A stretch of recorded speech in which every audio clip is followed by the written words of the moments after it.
Salut à tous, c'est Tuto iPhone et aujourd'hui on se retrouve pour une nouvelle vidéo. Une vidéo sur 7 astuces de votre iPhone, 5ème de la série Le saviez-vous? La première astuce va vous permettre d'éviter une forte consommation de votre forfait data.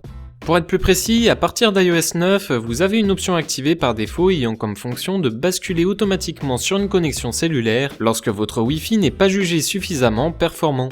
Dès lors, sans que l'on s'en rende compte forcément, on peut consommer son forfait data jusqu'à faire du hors forfait.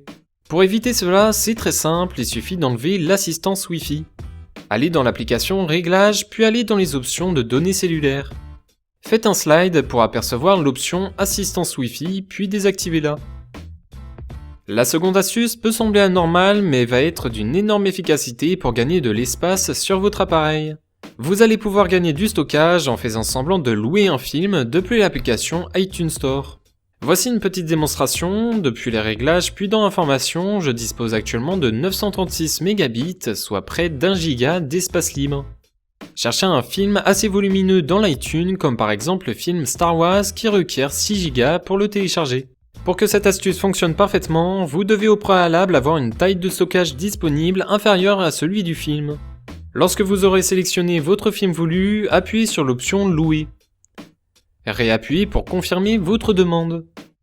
Vous allez voir un pop-up s'afficher vous signalant que le stockage vous est insuffisant pour y avoir accès. Appuyez sur OK ou Réglage pour sortir, puis revenez vers vos informations de votre stockage disponible. Et voilà, j'ai gagné quelques mégabits et je suis maintenant à 1,1 gigaoctet. Passons à la troisième astuce. Cela vous est déjà peut-être arrivé, vous redémarrez votre appareil puis vous loupez la touche permettant de déverrouiller le code PIN de votre carte SIM. Du coup, les premiers réflexes sont de redémarrer votre appareil pour réitérer l'action sans faire la même erreur. Pour éviter cela, il n'y a rien de plus simple, vous pouvez passer par le téléphone depuis le clavier en effectuant un numéro au hasard pour vous afficher le pop-up, ou bien vous pouvez passer par le centre de contrôle pour ensuite activer et désactiver le mode avion. Pour la quatrième astuce, cela va vous permettre de traduire une page entière depuis le navigateur Safari selon la langue que vous souhaitez facilement et rapidement. Cela passe depuis une application disponible gratuitement depuis l'App Store qui se nomme Microsoft Translator. Lorsque celle-ci est téléchargée, ouvrez-la puis accédez à ses réglages. Appuyez sur langue de traduction de Safari, puis sélectionnez la langue avec laquelle vous allez pouvoir traduire la ou les pages que vous souhaitez. Revenez à l'application Safari, puis appuyez sur le bouton de partage. Effectuez un slide de droite à gauche, puis appuyez sur Autres.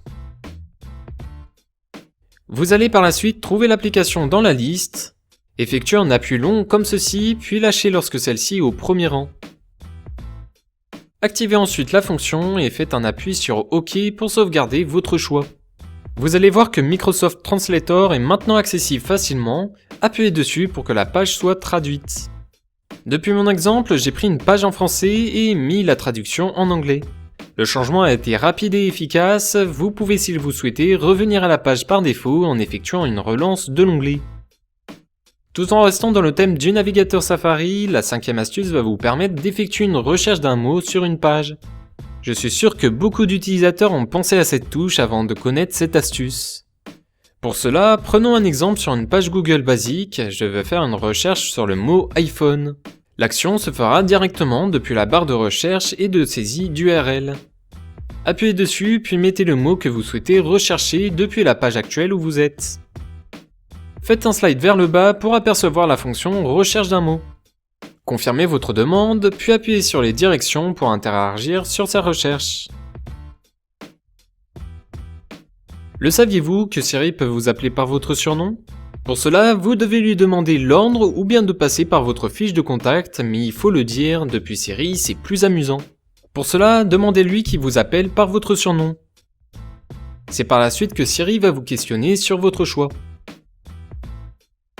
Et voilà, Siri vous appellera désormais par votre surnom. Pour continuer dans le thème de Siri, vous pouvez lui demander de changer la prononciation d'un nom ou de prénom de vos contacts lorsque Siri en parle. J'ai pris comme exemple un prénom ayant plusieurs prononciations possibles. Il suffit simplement de lui faire comprendre que ce prénom-là ne se prononce pas comme ça. C'est par la suite qu'il va vous proposer plusieurs choix possibles que vous pouvez bien entendu écouter. Vous avez ensuite plus qu'à sélectionner la prononciation exacte que vous souhaitez. Et enfin, pour la 7e astuce, vous allez pouvoir personnaliser la vibration pour ainsi reconnaître l'appel de votre contact. Pour ce faire, vous allez aller dans l'application Contact, puis appuyer sur Modifier en haut à droite de l'écran. Vous pouvez à partir de là aller dans la section vibration de l'appel. Et par la suite, vous aurez tout en bas la fonction permettant de créer sa propre vibration. Faites des appuis comme bon vous semble pour que cela puisse être reconnaissable. Vous pouvez bien entendu modifier le son, mais dans cette astuce, c'est la création d'une vibration personnalisable qui reste assez sympathique. Et voilà, cette vidéo tutoriel est terminée, j'espère qu'elle vous aura plu. N'hésitez pas à commenter, à partager, à liker ou bien vous abonner à ma chaîne YouTube. C'était Tuto iPhone, je vous laisse, à la prochaine, salut salut!